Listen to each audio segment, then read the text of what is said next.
Boker Tov, Shavua Tov. We're learning Leilui Nishmas Bas Yafega Bas Yisrael. Leilui Nishmas Levi Ben Yosef, and for Refuah Shlema of Aliza Chana Bas Naomi, and Shoshana Yona Bas Edo. And the week, that was all for the month of Cheshvan. The week is sponsored by Yisrael and Malka Wolfson, Leilui Nishmas, Avram Mordechai Ben Yosef. May his neshama have an aliyah. All right, Chavre, so we are continuing on Daf Tet in the Sefer Das Yiladecha by the Bilvavi, by Rav Itamar Schwartz. And what we began speaking about, I believe last week we learned, right? Last Sunday, we spoke about the third level of love, of kesher, of an experience of a relationship between parents and children, which is called a kesher nafshi. Kesher nafshi. Whereas when we were young, when the kids were just born, it was a kesher TV, a natural kesher. When they grew up a little bit, it was more, okay, this is who they are. I can connect to this. I don't connect to this so much, but I'm going to try to connect to what I can connect to. But then we started speaking about this next level, which is called kesher nafshi. We only began it last week, but we're going to get much more deeper into it this week, and probably also next week as well. And even though in the beginning of the text that we're going to see today, it may seem a shtickle redundant.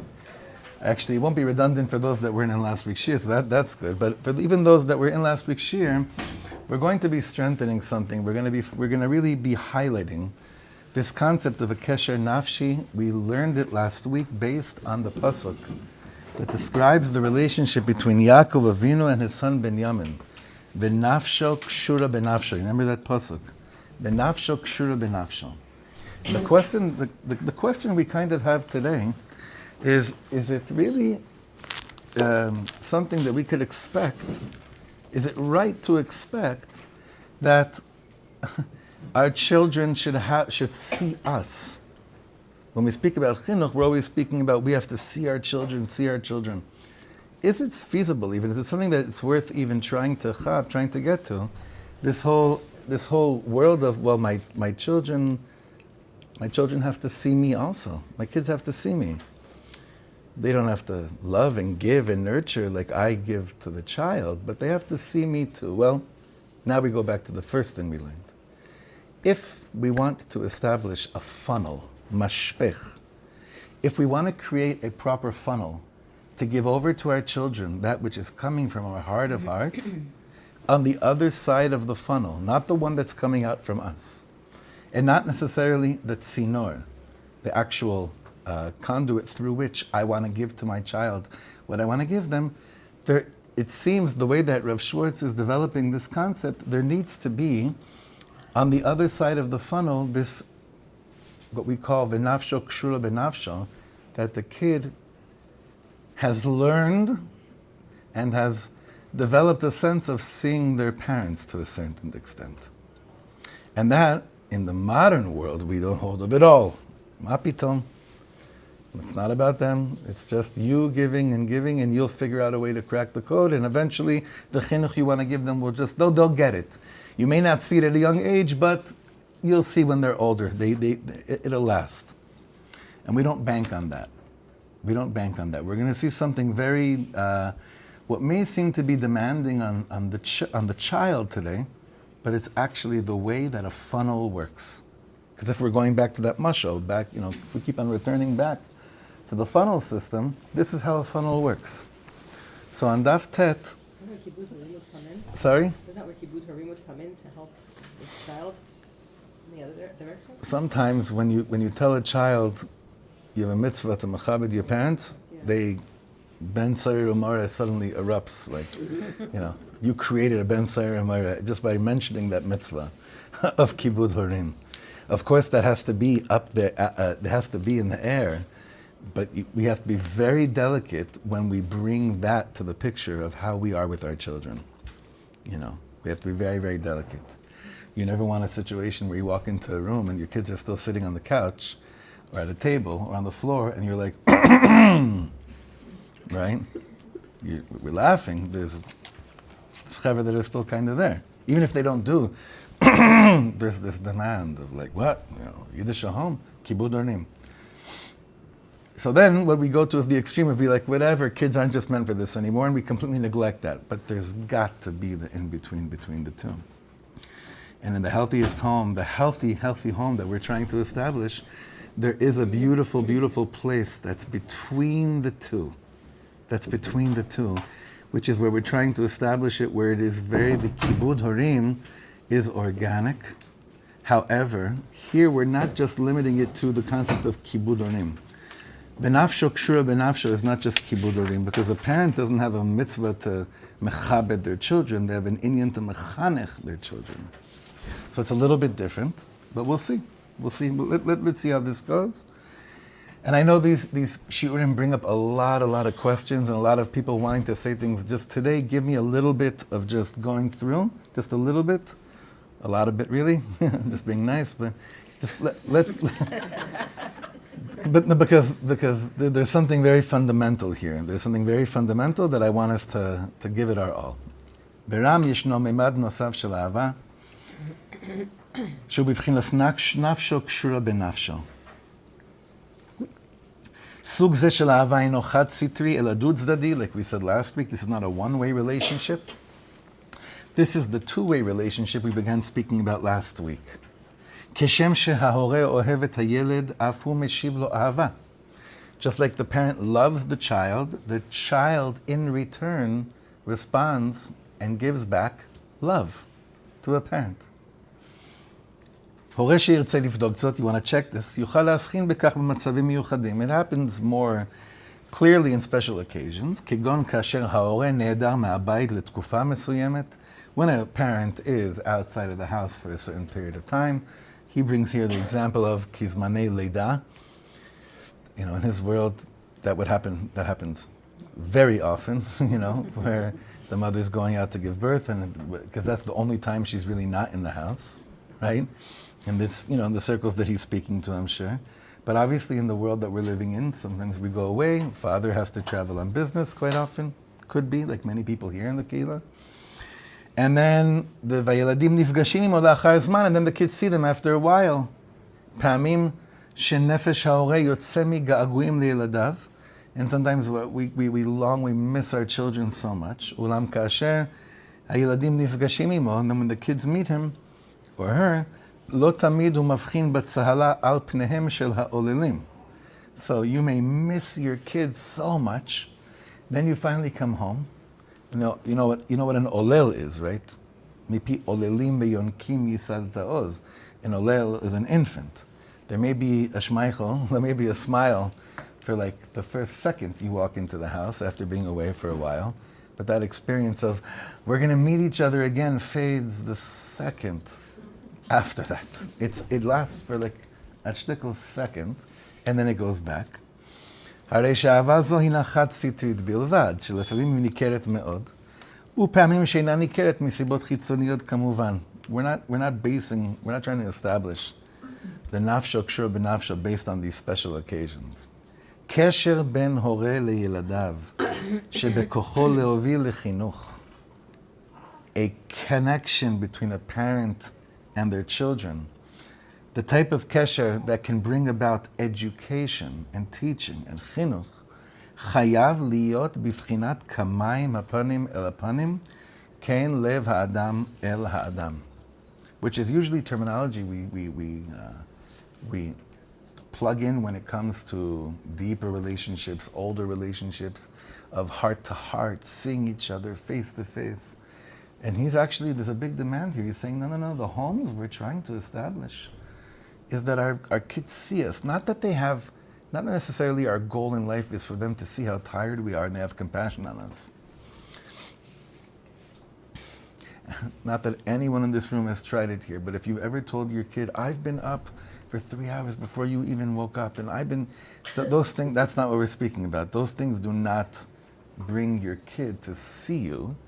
They bring your kid to feel guilty about them being a kid. That's not what we're speaking about. Bichlal lo. We're going to explain what it is. Haynu she'ahava chayevet linvoa mishnei hatzadim. The love must sprout forth from both ends.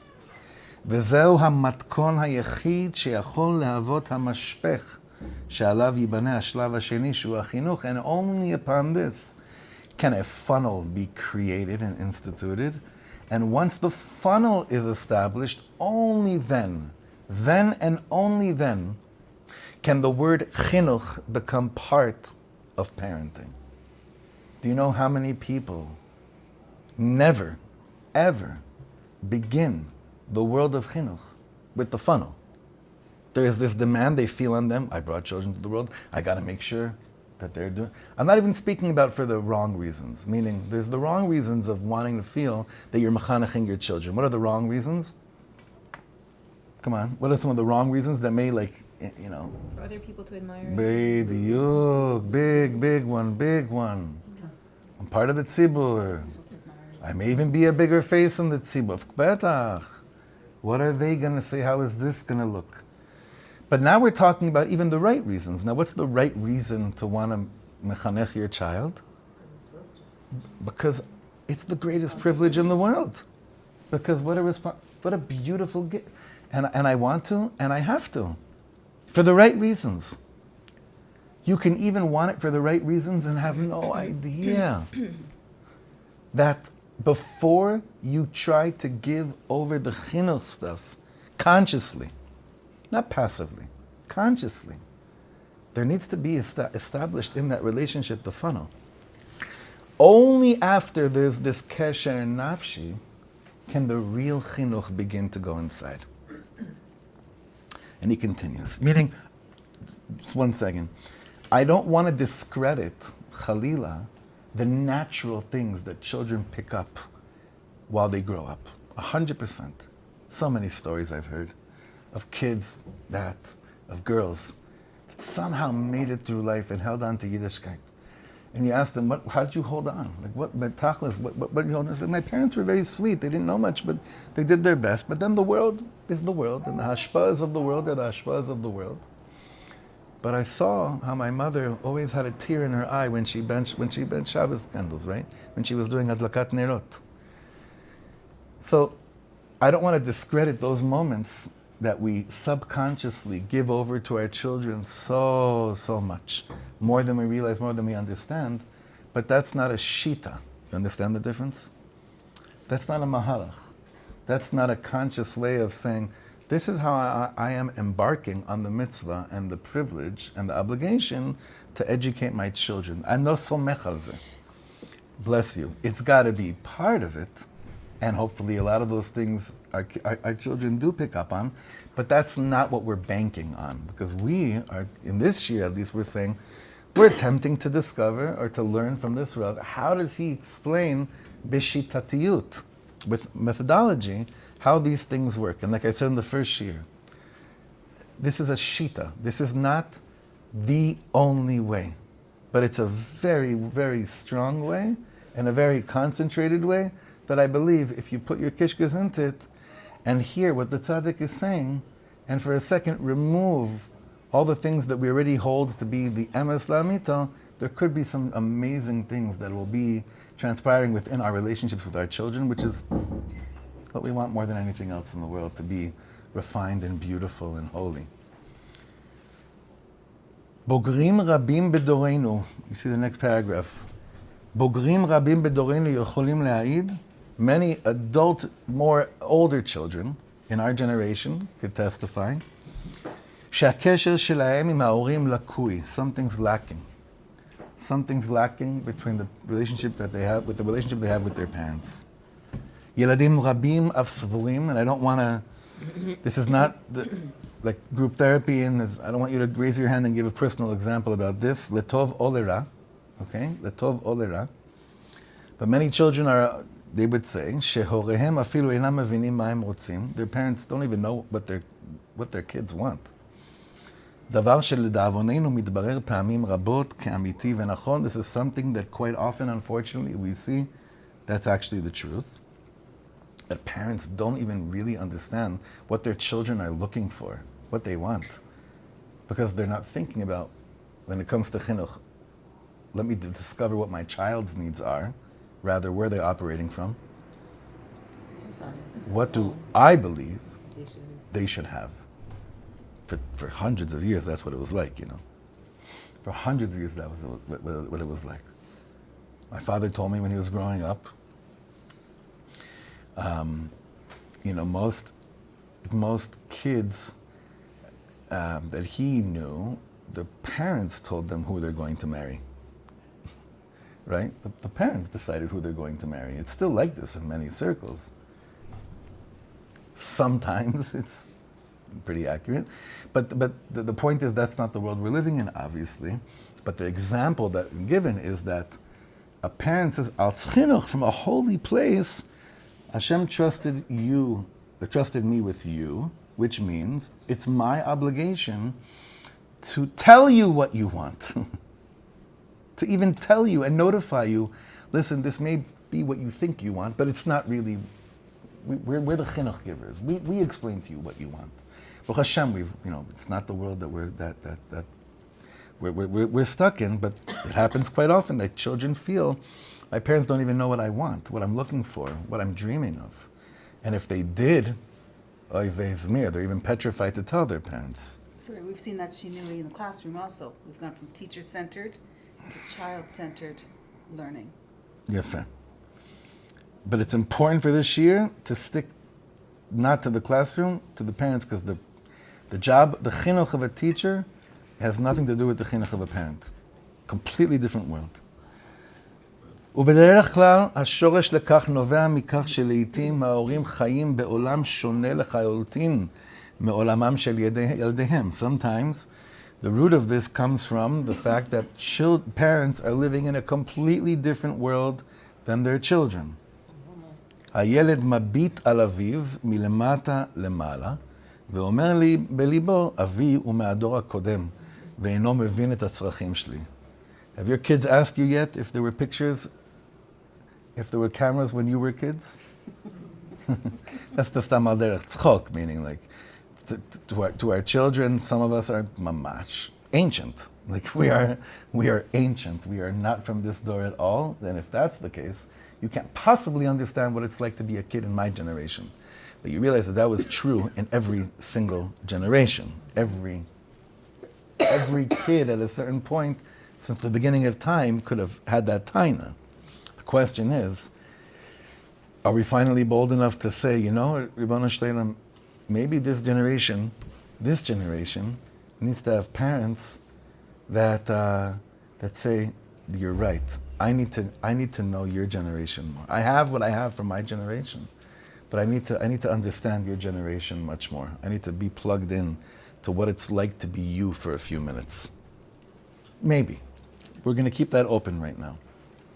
כאשר נקלעים למצב כזה, but when you reach a situation like this, that a child feels, you can't possibly give over anything to me because you don't know what it's like to be me, and you don't know what my generation's like, and you don't understand what I want.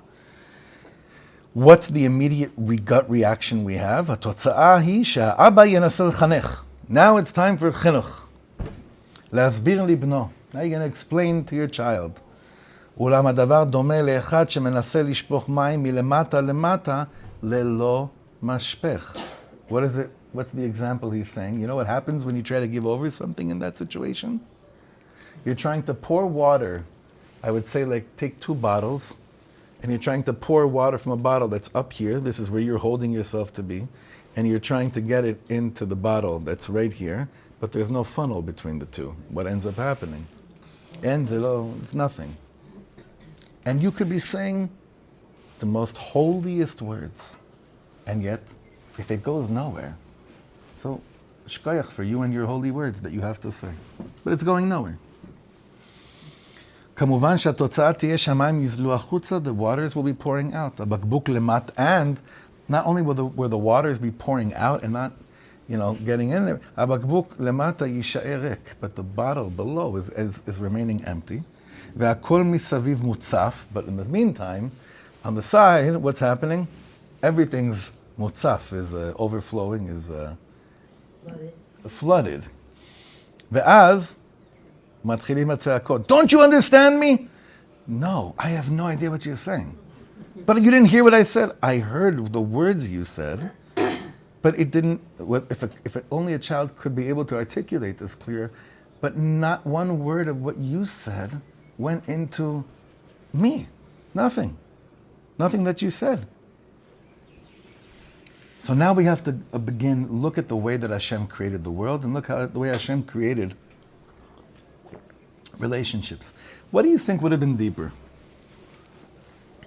Had Hashem created Chava and Cain and Hevel first and then bring Adam into the picture?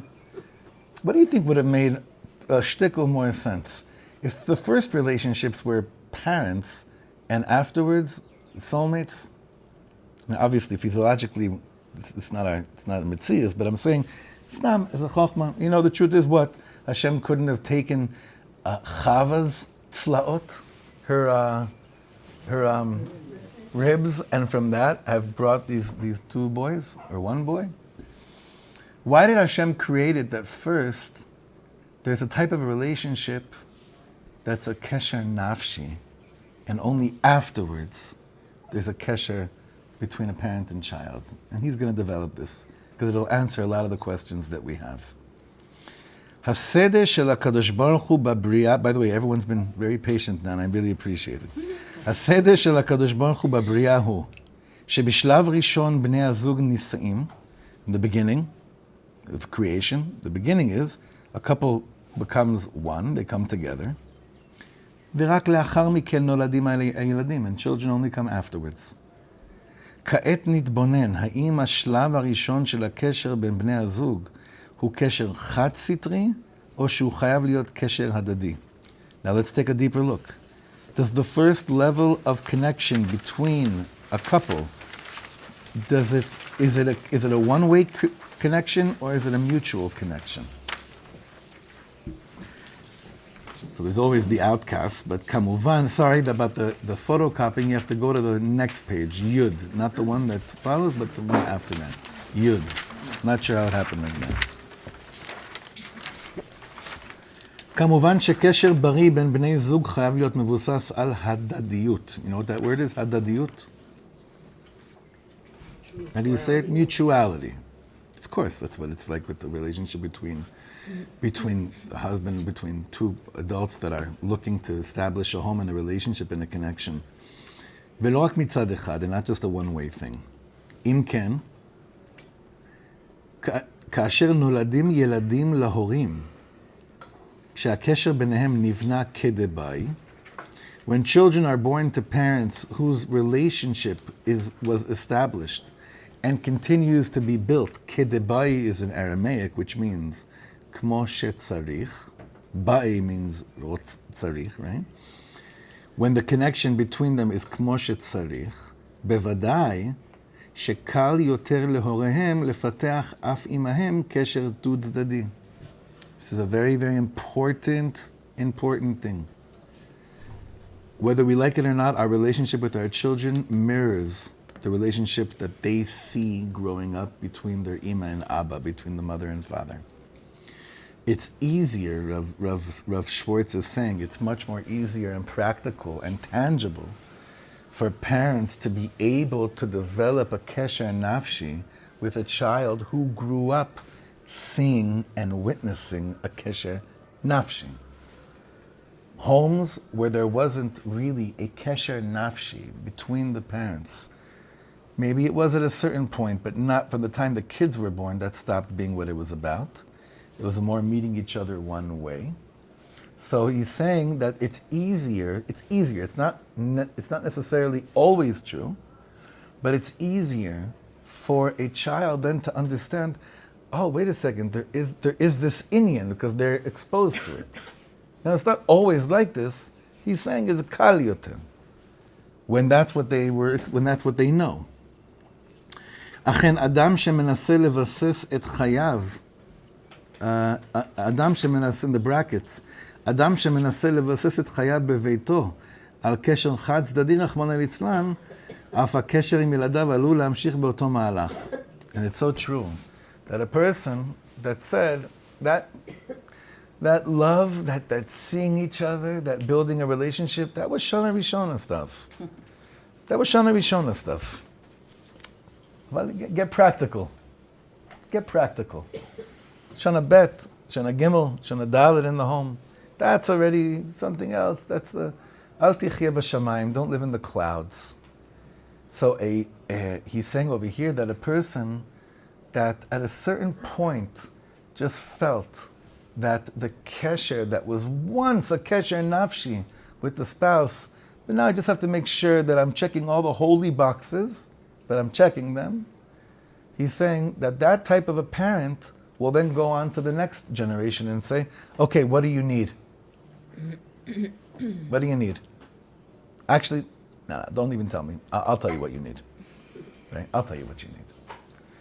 And therefore, he says, these things can choser, can... Now again, there's no shittah here. It's not always like this. But he's saying we're trying to build the ultimate experience for the relationships. Now I know what many of you are thinking. Many of you are thinking, I'm probably doomed. Why? Because I'm not saying me, I'm saying what many people may think. Because that's not what I saw growing up. I didn't see a kesher nafshi. Remember, there was one woman, I'm just saying already, she may be in this room, maybe not be in this room. It doesn't even matter. But she's not in this room, I'm just telling you. That at one time came into the office and said that she's determined to have no, when she's looking for a zivug, no, when she was already married, she was explaining about what it was like to go out and find someone. She said, I grew up till I was like 25, thinking that all I need to do is to find someone that'll be good enough in order to have children. But not at all the kesher, like basically, I'm putting words in her mouth, but the kesher nafshi was like yachid bedoro, meaning the real lucky ones get a kesher nafshi between a zivug. Now, she had just gotten married, so I didn't want to tell her that's not necessarily true, or the right way to approach anything, but that's what she knew from home. Meaning all she saw from home was that you don't really get that lucky. Some people do, some people don't. She didn't. But over here, what we're trying to say is that no matter what we saw growing up, just because we saw something growing up, and just because it became a shtickle of our aura or DNA, or that's what we think, en davar haomed bifnei haratzon. Nothing stands in the face of what you want. What do you want right now? Well, I want my child to feel a kesher nafshi with me. Beautiful. Do you also want that from your spouse? Of course it's what I want from my spouse. Do you feel that it's possible? That's where it gets confusing sometimes. And we have to believe b'emunah shlema, the Ribbono Shlem didn't give us children and said, here, you have no chance.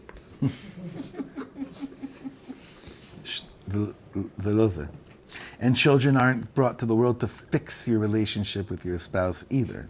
That's also a very big no-no. What we're trying to do here is to create the most ideal picture in our own situations in lives, wherever we find ourselves, and to daven. In Shirat David, when we learn, we have to daven over what we learn. These are not things that we say, okay, this is his shittah, I either have it or not. When there's a shittah presented before us that touches the heart, that does something to us, you have to attach it immediately to the world of davening. Quite often, like there was a time I stopped opening up all the Hasidic Sfarim. Why? Because I just felt so low every time I learned about a beautiful story. Every time I learned like this amazing story about a tzaddik or anything, instead of it lifting me up, I felt, did anyone ever else experience this before? I had this I'm done with this. I can't do this. The point I'm sure is not that I should feel so low, but this is what it's making me, this is what it's bringing to me. It's what it's causing my heart. So when we learn Torahs like this and we're describing this beautiful picture, it's in order to have a itaruta, to have itorerut in the heart and saying, this seems so worth something davening for. Even if that's not what I saw growing up, and even if up until now in my parenting, this is not the experience that I think my children had, en davar haomed bifnei haratzon. Nothing stands in the way of ratzon, of having a will, of having a desire. Because let's face it, it is rare. It exists, but it's rare that this is exactly how the home was. Kids grew up seeing constant mutuality, parents constantly meeting each other. And then at a certain point, the child developed a more mature relationship with the parent, and then the parent was just trying to discover, who are you? What are you really about? What are your needs? And then that continued to the next generation. That's very rare. And your generation probably didn't even, but I'm just saying, when you were a kid, it probably bichlal and like the Rav says, they had an excuse. The reason. Nachon, every generation had an excuse. They had the war. Right, but we could say the same thing right now. Yes, that's true. We could say the same thing right now. There was time now for kesher nafshi. Get into the mamad. I could say that. That's my excuse of 2 years, There's always excuses. There always are. Okay, so next paragraph. כשם שאנו מבינים שקשר בין בני זוג חייב להיות הדדי. Just like we understand that the relationship, the connection between a couple must be mutual. והאהבה ביניהם אינה יכולה להיות רק מצד אחד. And the love between them can't just be one way. אף כאשר הקדוש ברוך הוא נותן לנו ילדים. שהם תולדה מאותו קשר בין בני הזוג. הקשר איתם חייב להיבנות על אותו משקל של הקשר ההדדי בין ההורים. You know what the word tolada means? An offspring, right? Something that was born out of something, nachon? Where do we have this in halacha, by the way? Right, Lameted melachas of Shabbos. There's avot melacha, the 39, and then there's toladot, things that are born out of, well, this is the av, this is the, I forgot how you say it in English, but it's like the, melechet borer. There's like 500 million toladot coming out of melechet borer. It's born out of the concept. You know what all, children are at a certain level. Chalila, besides, God forbid, children that are born from a non-relationship of a coercion, chas v'shalom. But children are born from the origins of a kesher nafshi. What happened afterwards, it's irrelevant. I mean, it's relevant, but it's irrelevant in the context of children are born out of a kesher nafshi. That's how they're born out into the world. There was, whether the relationship lasted or not, or how good it was afterwards, it's a lo mishaneh. But that thing that established the experience and the existence of the child in the world was two people that at a certain point in life saw each other. Hadadiyut, meeting each other. Mutuality, there's not exactly the same, but a certain extent. And that's why he's saying over here, if they're born from that, that means the mishkal, that means that must be accompanying them at a certain point in a more revealed manner, not when they're 3 weeks old, not when they're 2 months old, but later in life when they are already with, you see, there's a mental development, emotional development. You see, mashu kore po. You want to say something? I thought you had, you probably could say something here. It's fine now. We got to where I wanted to get, by the way. This was the paragraph I really wanted to get to. Not necessarily questions. But I just want to stress this last nekuda over here. Meaning, we want to look at the experience of having a child in terms of the way that Hashem designed the world. Like that's what we're trying to do over here.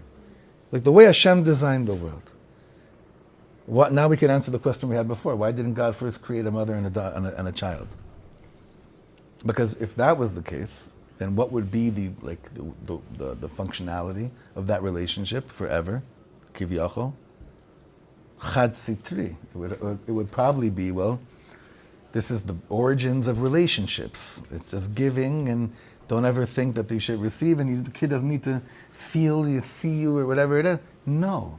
They're born out of a relationship of seeing each other, and that light must escort the relationship weiter. Just stick to one question.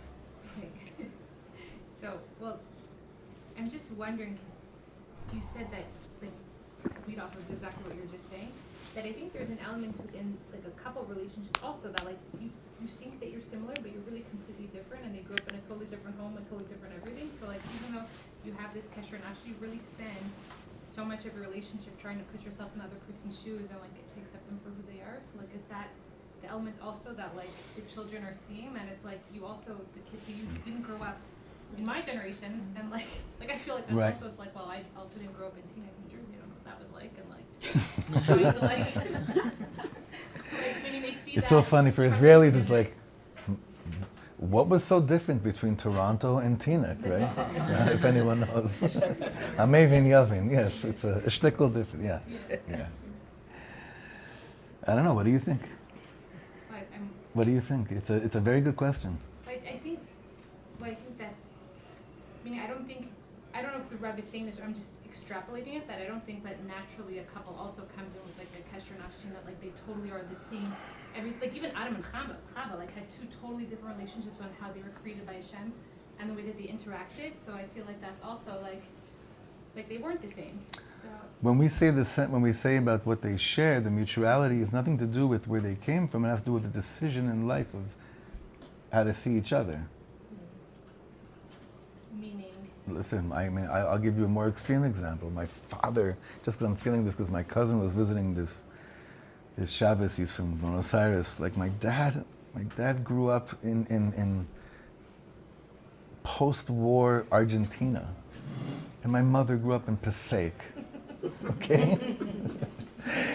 And when they met in an elevator in the same apartment building they were living in Manhattan, and my father asked my mother, "What is she doing?" She said, "She works for JNF, Karen Kayemet." Is that what it's called? Mm-hmm. So my father asked her. My father said, "Oh, you plant trees?" Meaning, because that's what they whatever. Part of what they do is on Tu B'Shvat, everyone knows you plant trees. There was kimat zero mutuality of backgrounds, kimat zero, other than my father's a Kohen, my mother's a Bas Kohen. Like that's it, right? Kesher nafshi is not so much about where we came from, although I do think, and this happens a lot when people ask about how to look for a mate. It is important to find someone not similar to you, but with shared values 1,000,000%, 100%. Not always the only way, but that's definitely something substantial, and that's something crucial that we see ends up in the relationship. But it's not so much about where they came from, it's about from the moment of seeing each other. The kesher nafshi is like that. Now a child can then see how much one of the, or hopefully both, had to work on meeting the other person. That is true. working towards the mutual goals, and that's I think so, but I think that this is more of Shalom Bayis shiur, because that it's very different. The shaila comes up is how much do you expose your children to misunderstandings between each other? How much do you expose your children to arguments? How much do you expose your children to bliss? There's a lot of different things going on over here. But I think that what I want to take from what you're saying is that a child will pick up on absolutely everything even more than what we think. But the Indian is not to show them, there's no hardship, because we love each other and we want to just give this to you. No, we also see that we come from different backgrounds and different minhagim, but we have a desire to see what the other person needs, and hopefully constantly working on it. Then you have a difference between child number 1, let's say, and child number 4. So it's child number 1, you're in a relationship where you're just starting it with your spouse, and child number 4 is going to come years later when you established it. Or better. Nachon. Asher, you want to say something? The kesher nafshi, so beyond all these things, it's a soul connection you have. Like obviously all the work that you do with your spouse, it develops it deeper, but it's like this feeling like you know each other from A different. like Again, that's pretty. and that's our connection. That's the holiest. It's very. It's pretty rare, but it's a holy thing to have, 100%. But I don't know if that's what we want to. That's not the.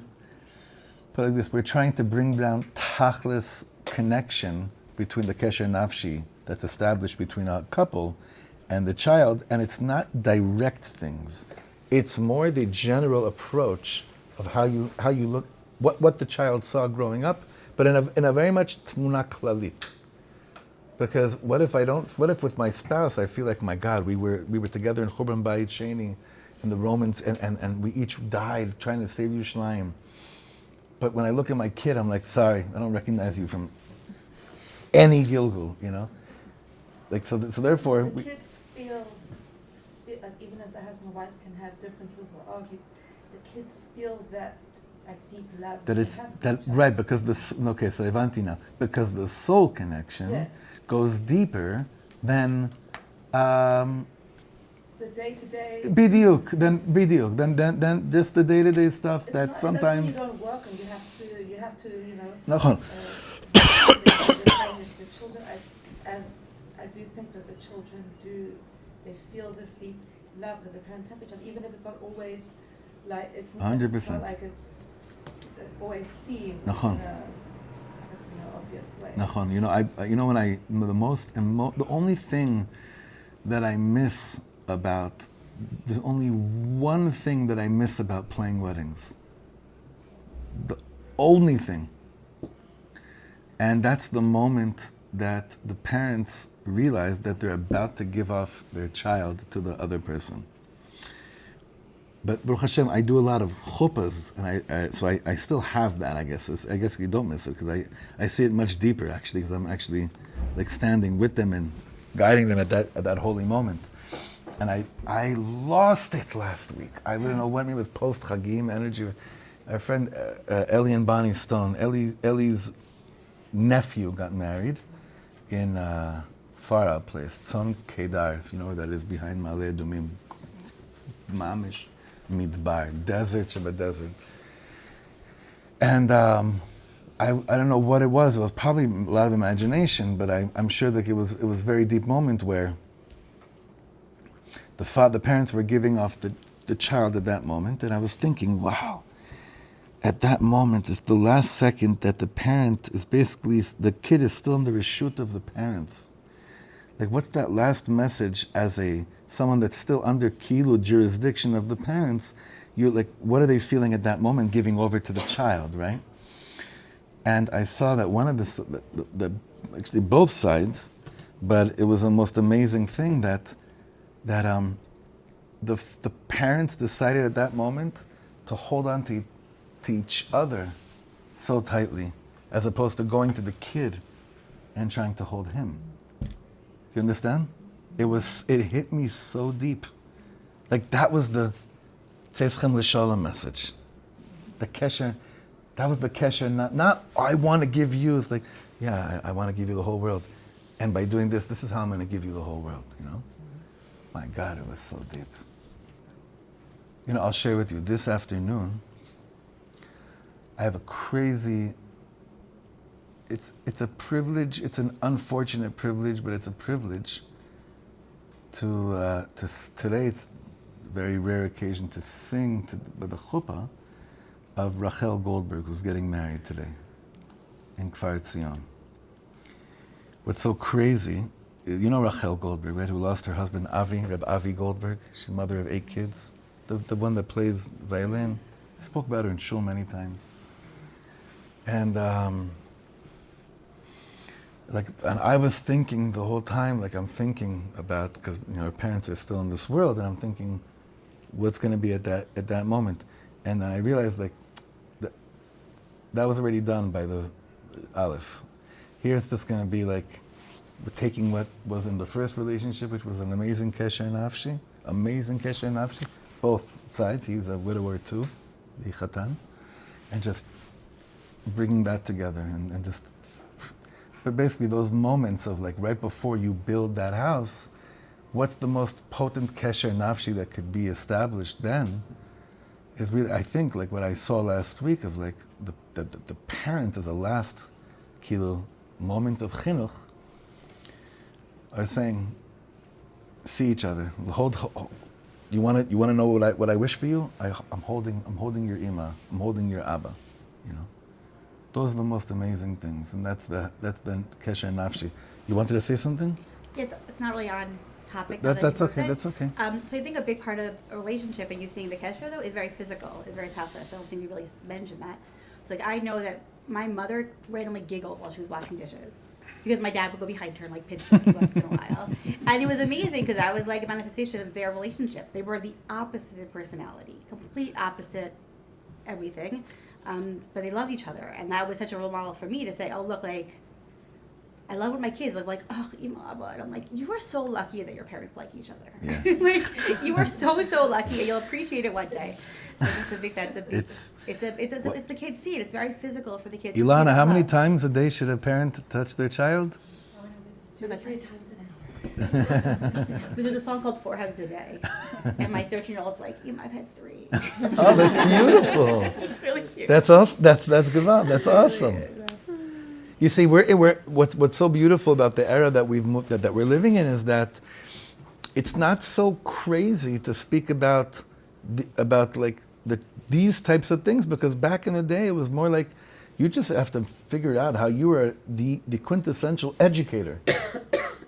And now we're speaking in terms of like chinuch, but in the framework of like all these things that are so essential for the nefesh of every single child in the world.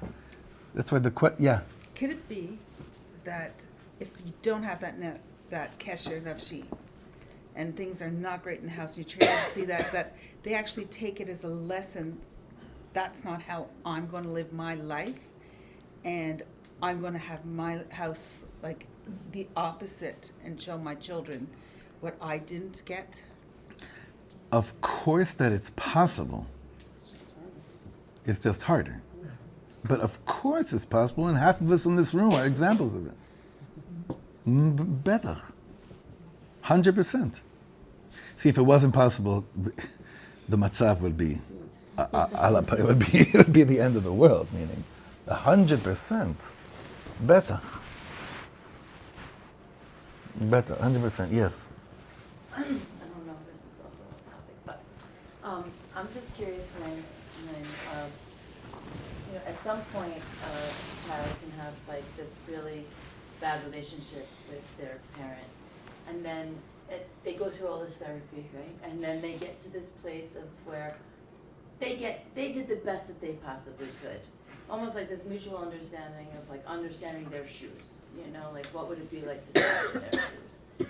And so I was wondering, is that actually a real thing, like where you can actually think, like almost excuse them in a way, even your parents' relationship or whatever the parent is like to you, and kind of screwed up the situation,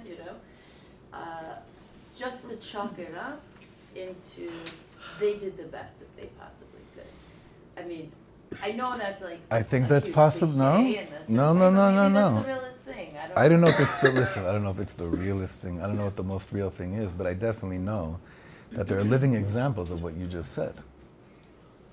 If I understood you correctly, of accepting that due to whatever was, they gave it, this was the best shot given.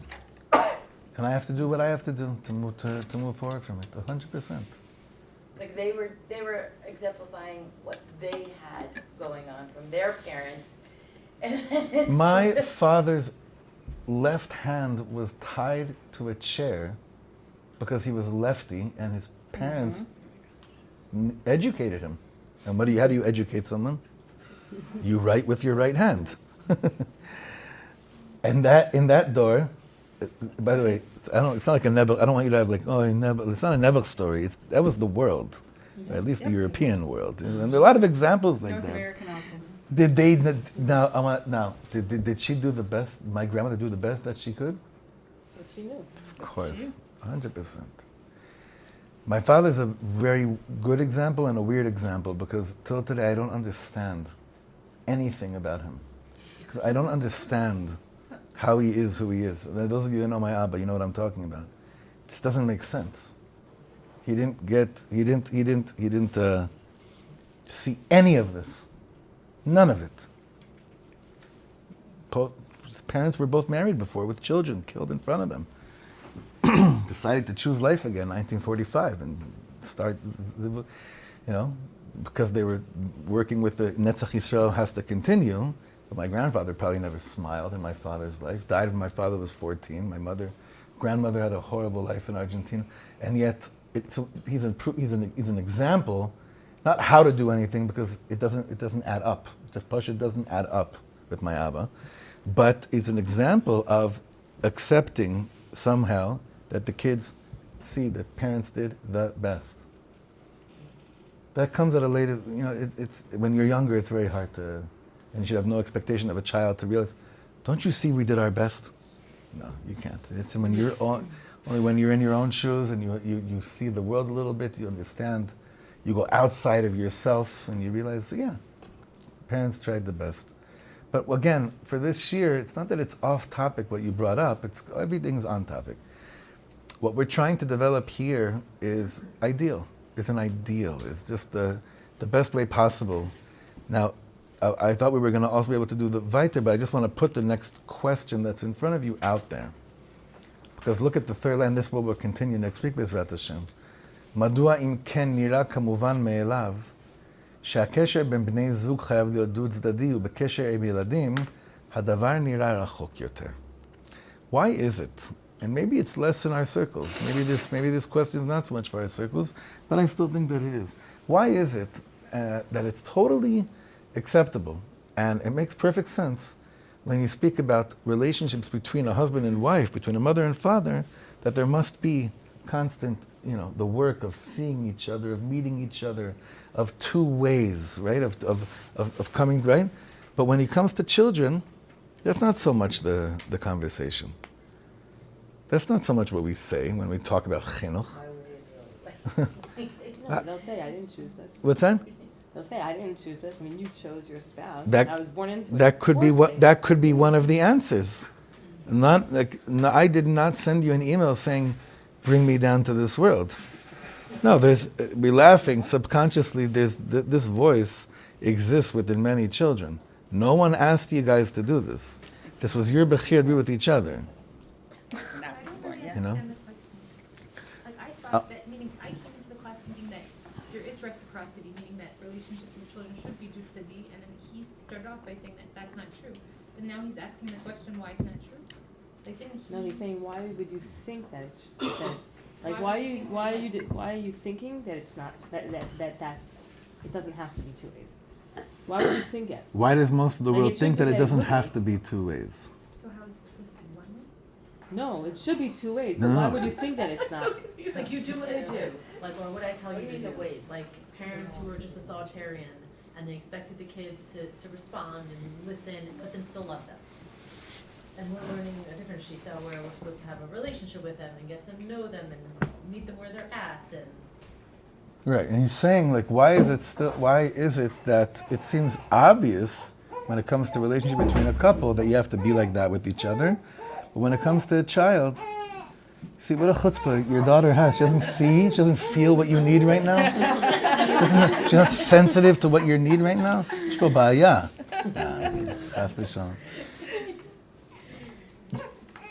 Do you understand why he's bringing this question up? He's saying, why is it still that in the eyes of the world, or maybe his world, it seems that we're still very far from understanding that in order to establish a relationship, a parent needs to get to know the kid, and for the kid to also meet the parent, to develop a relationship where the kid also sees the parent. Because that's very new, by the way. That's Should it be that way? should. It should. It's why do you think it wouldn't be that way? Yeah. It should be that way. Yeah. Right, it should be. What in you makes you think that it shouldn't be that way? That we're gonna. That goes back to what Zahava brought up in the beginning. That we'll see already Bezrat Hashem next week. Should be a week filled with good news, Bezrat Hashem.